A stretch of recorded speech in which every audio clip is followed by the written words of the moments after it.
Welcome to Childcare Conversations, the podcast where early childhood leaders like you get real-world strategies, honest talk, and a whole lot of support.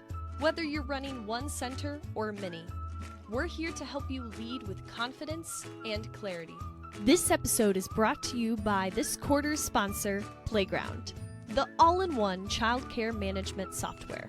We're all about managing monkeys and saving you time at your center. With this platform, you can. We're proud to partner with a team that's as committed to your success as we are.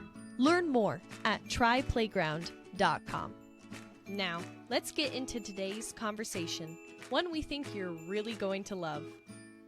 Well, today we have Cindy Morgan joining us from One Place. And if you have ever struggled with getting your staff to follow guidelines, checklists, keep things in compliance, whether it's minimum standards, above minimum standards, you name it, we've all had it. We've all had those staff who are awesome. We've all had those staff who want to be awesome.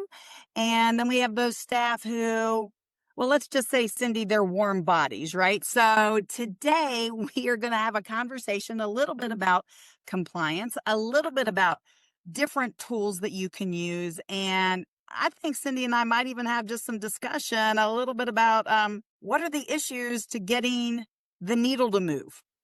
Yeah. So with that, Cindy, tell us a little bit about who you are, what One Place is, in I don't know, maybe a minute or less. Okay, so here's who I am. I started my career. My career has 100% been in the childcare sector. So started my career way back in the 1980s, running childcare businesses in California. And I will say I was a very young business owner that knew absolutely nothing. I knew how to run a classroom. I knew how to take care of children. I didn't have any of the business savviness. There were no entrepreneurs in my family or my immediate neighborhood. And so one day I had a panic attack in the middle of the night and realized I had all these people whose mortgages and livelihoods depended on me, and I did not have an MBA. And so I kind of panicked and thought, this is irresponsible of me to be running these businesses when I really didn't have a background. I didn't have a network. I didn't have anybody. It was just me. And so I kind of took a step back.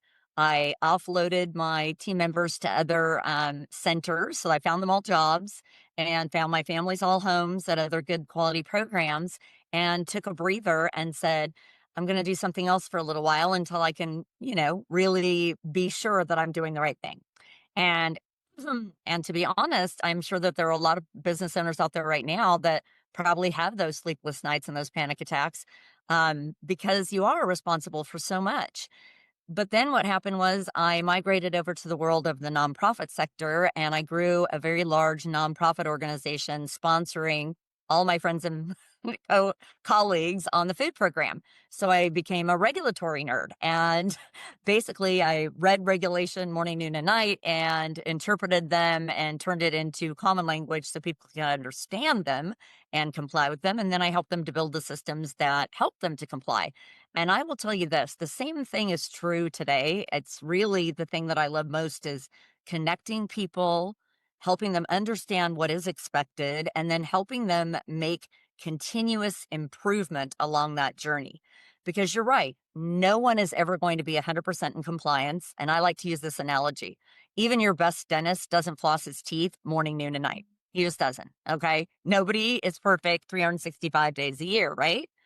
But not everyone is also what I would call a seat warmer. So if you think about your teams, in your teams, you have those high echelon people who are performing at a very high level, who want to get everything right, who are passionate. They can tell you why they're there. They love your program. They are on fire, and no one's going to persuade them any differently that they aren't exactly where they need to be and mission driven. And that's about the top third of your personnel. Then you've got kind of your steady eddies in the middle, and they're there for the paycheck, but they're not really mission oriented, right? Like they're there, but they could be tipped kind of to either direction. And then, as Wei-Li Chong has taught us all, you have those seat warmers, the last two on that bench, right? That are the negative Nancy's who are whispering into the ears of everyone else. Now, your top performers, They don't care, they're bulletproof.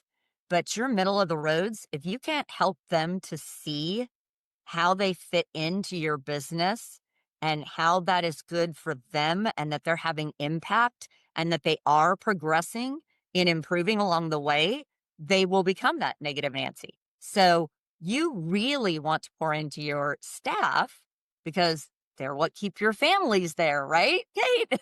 So you want to pour into your Absolutely. staff and help them see their own impact in the business and how they're helping. So that's a little bit about me. And then I migrated over to the world of technology and now I just pair it all together. But like you, Kate, I have a passion for these folks because I was them and it's hard and it's lonely. And you got to find your network. You got to find your people. Well, I think you just talked into, I mean, I think right there is about 3 episodes all in one, because we absolutely could spend time talking about how important it is for not only the directors, but the owners to find their tribe, or their group or their network or their community. Call it whatever works in your mind, right?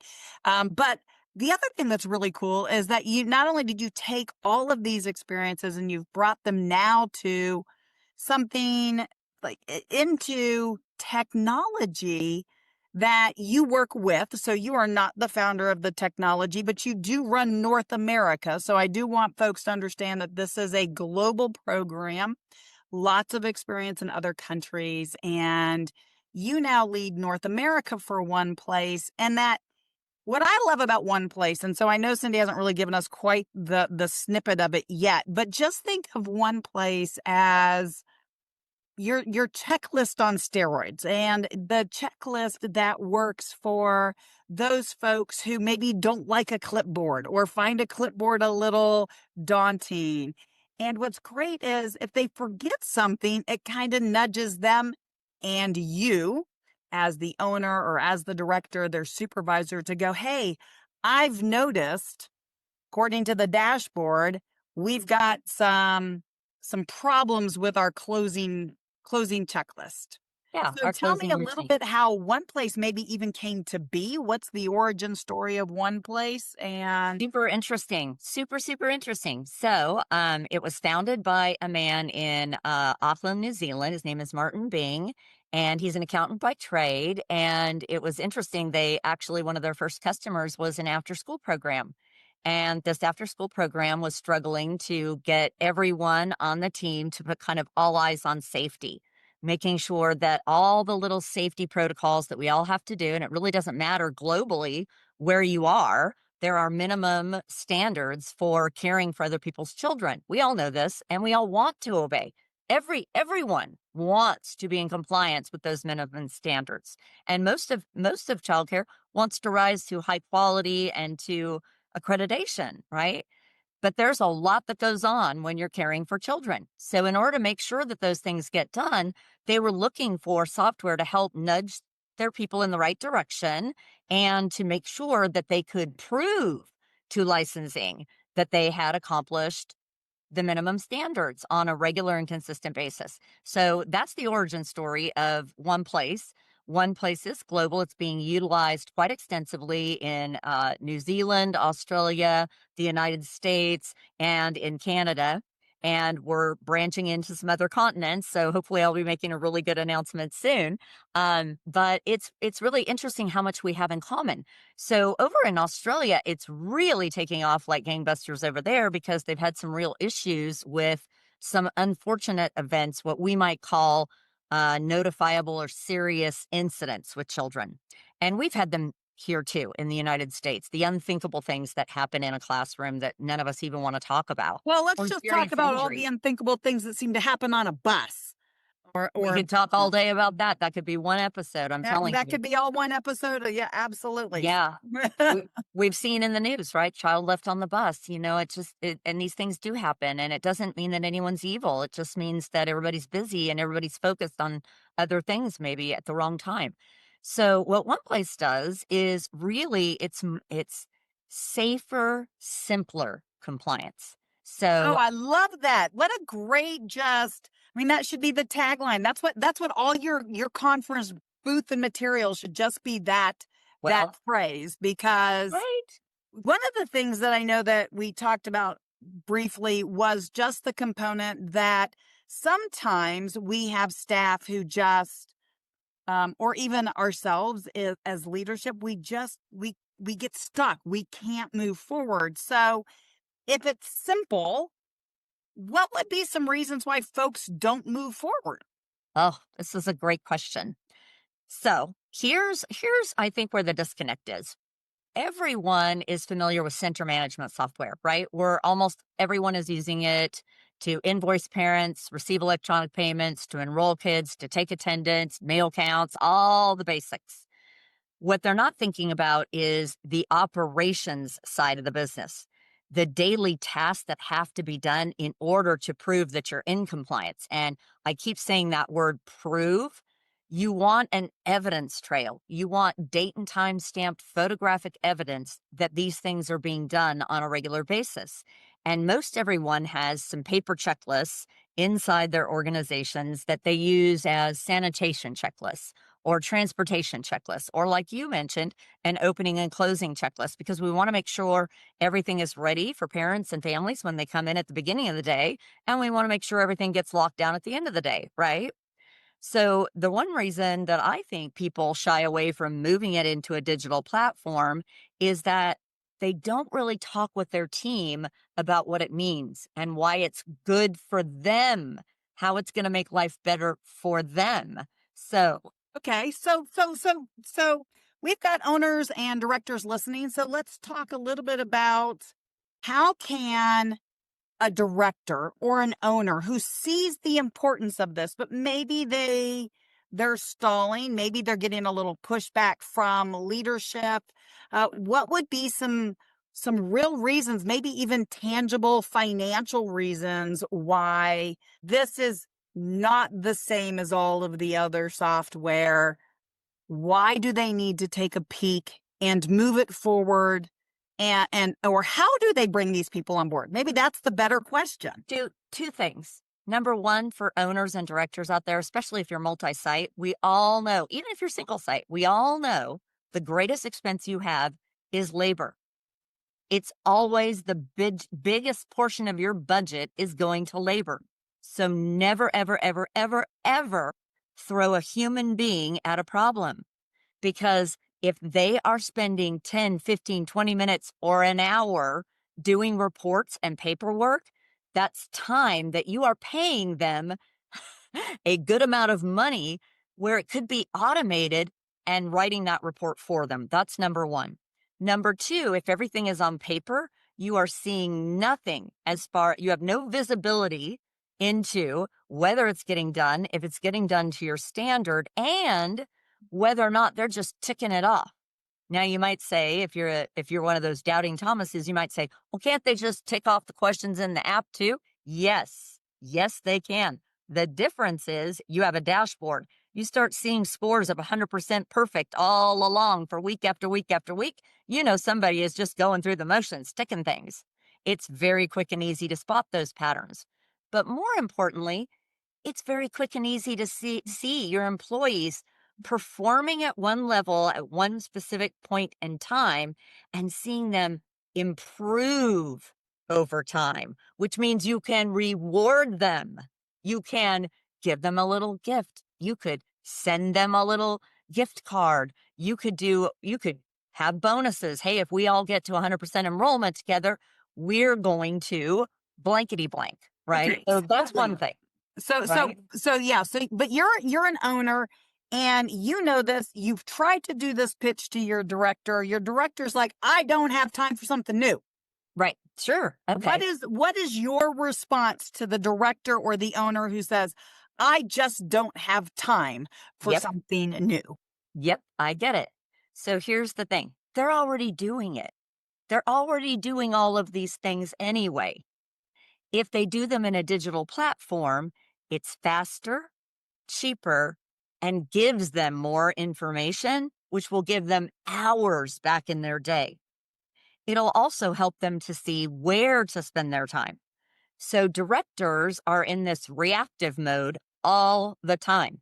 Everyone is after them. I need this to be restocked in my classroom. I need this fixed on my playground. I need. I need. You guys call it the monkey on the back, right? Yep, You have a whole book about absolutely. this, right? Get those monkeys off your back. Have a quick, easy way to keep doing what you're doing.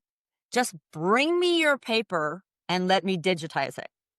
Well, Because what once we I love digitize it, listening to you talk about is I have these visions of all of those staff who are like, hey, I need Band-Aids in my classroom.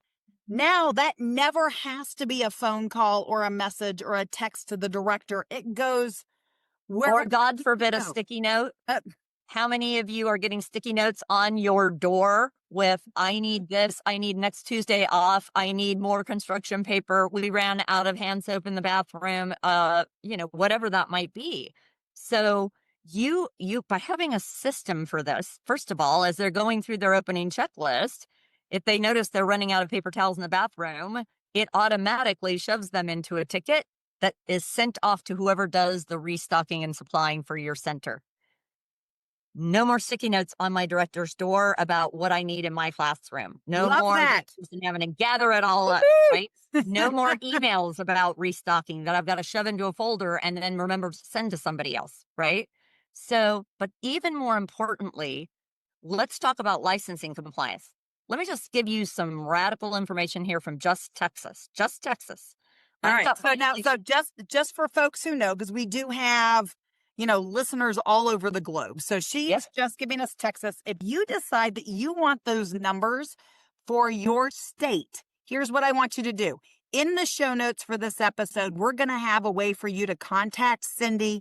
You can also always go into the text us on the show notes because there's always an opportunity to do that.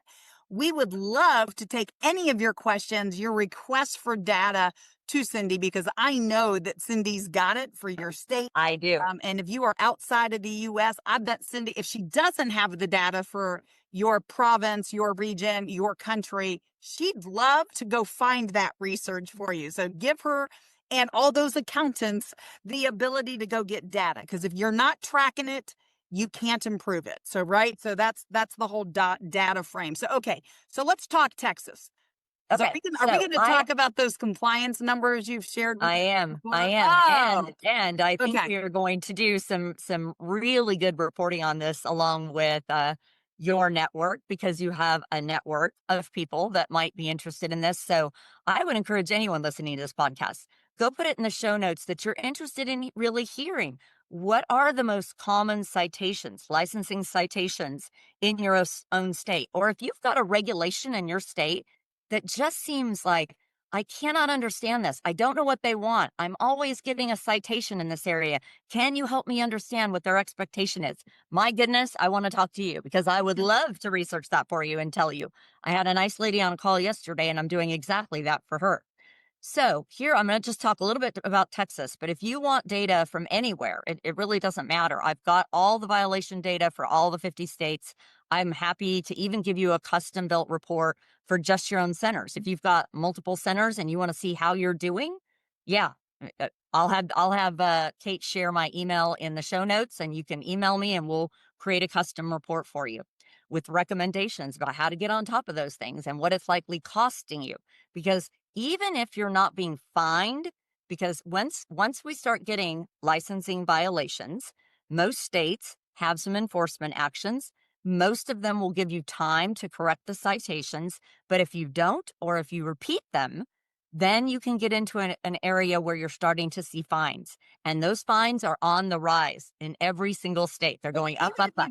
Or even if you don't have fines, you might do things like lose quality stars depending on the state. 100%. And if that doesn't cost you money, I don't know what definitely will, does. because I absolutely know that will absolutely affect your bottom line. And that doesn't include all the other things that will go up because you have the increase in violations, the cost of getting new staff, the cost of maybe getting a new director and that profitability. And how about the opportunity cost? Because the opportunity cost, the reputational damage, that data is out there publicly. Every single family that's looking for childcare Googles to find out what your compliance track record looks like. They won't even call your center. They won't tour. So how many enrollments have you lost because that public information is out there? All right. So give us those Texas numbers. Let me give you some Texas scary numbers.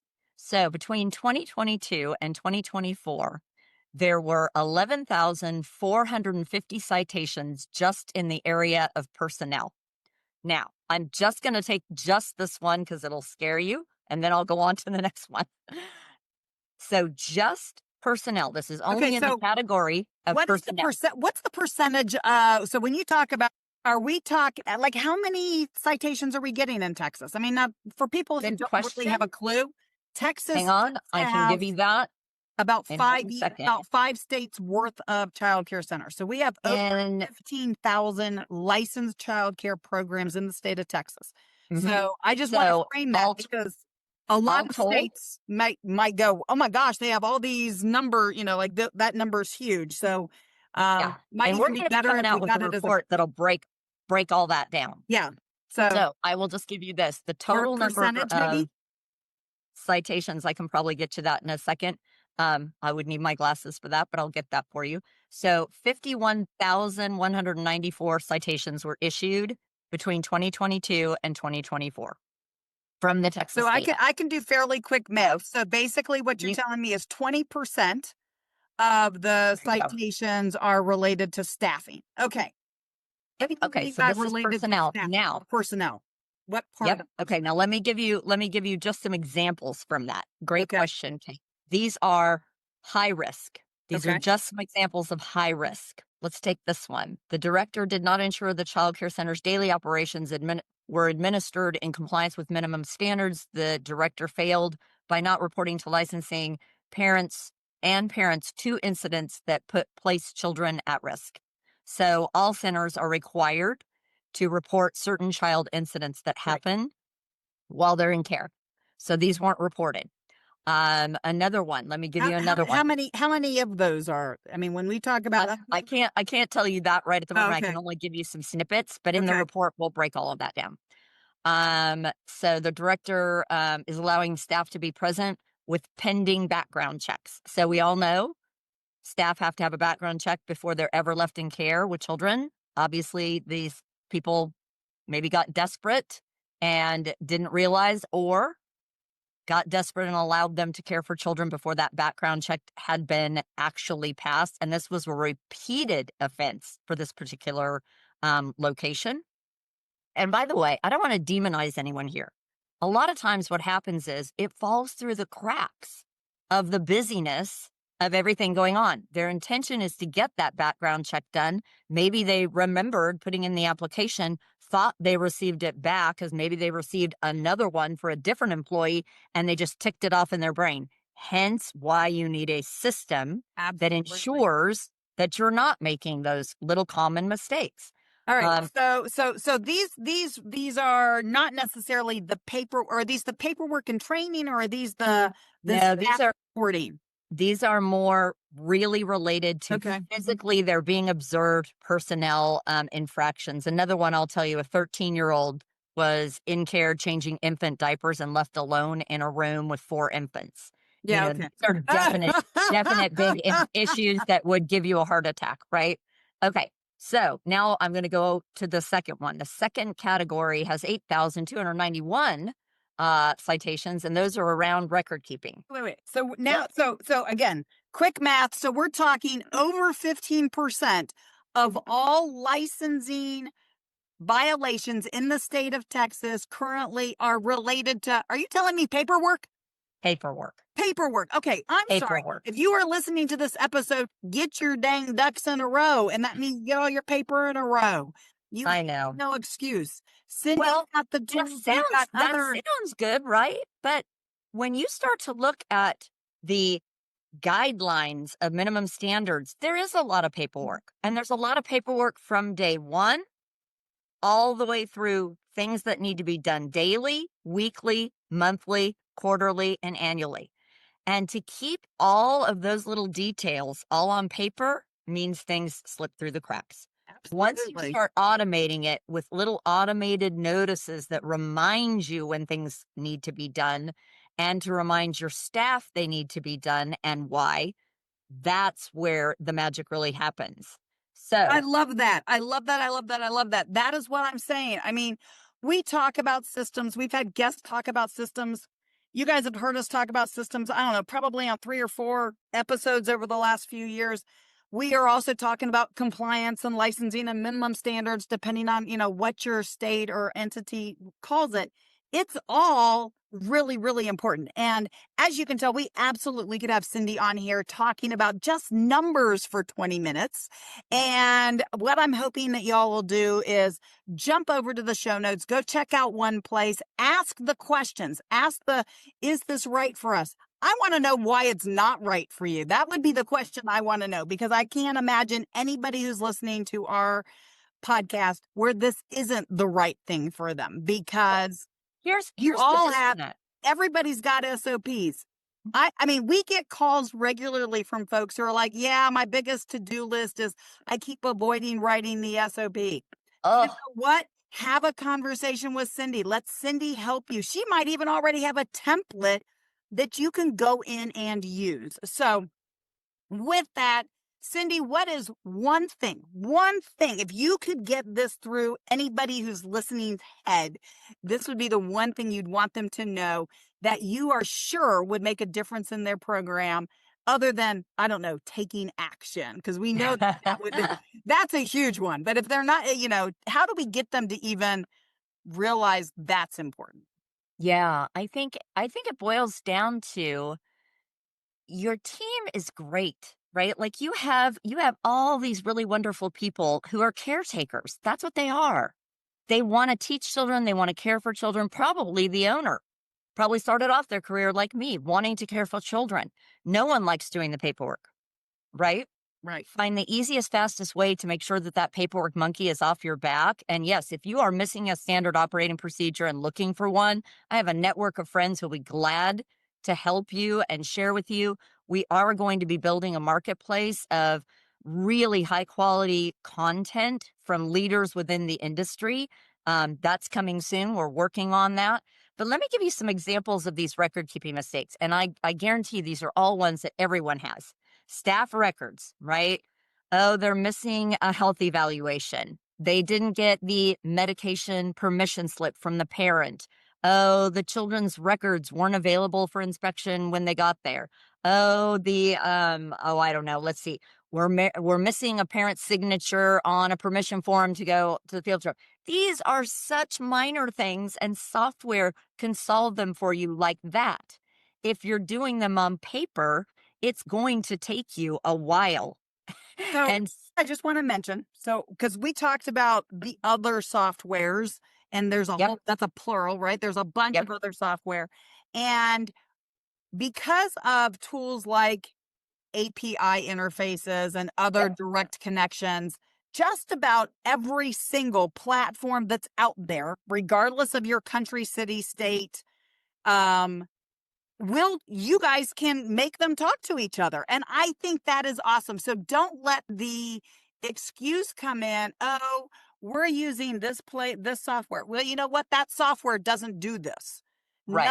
None, N-O-N-E, none of all of those awesome pieces of software do this task. Now, Exactly. what's great is that they will talk. So what Cindy was just talking about as far as those signatures, well, the signatures on the other software. Well, you know what?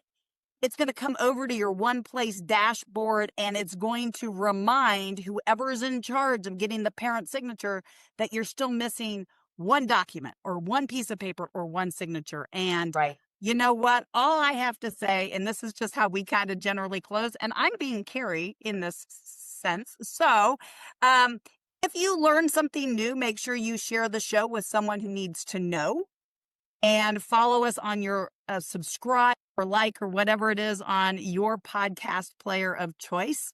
Don't forget to go to the show notes, reach out to Cindy. And if you have to, you can always come to childcareconversations.com and find us and find Cindy through the app.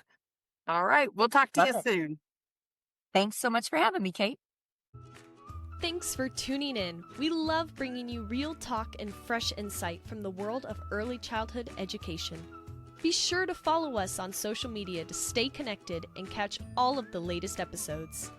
And if you're planning a conference, training, or special event, Kate and Carrie would love to speak to your audience.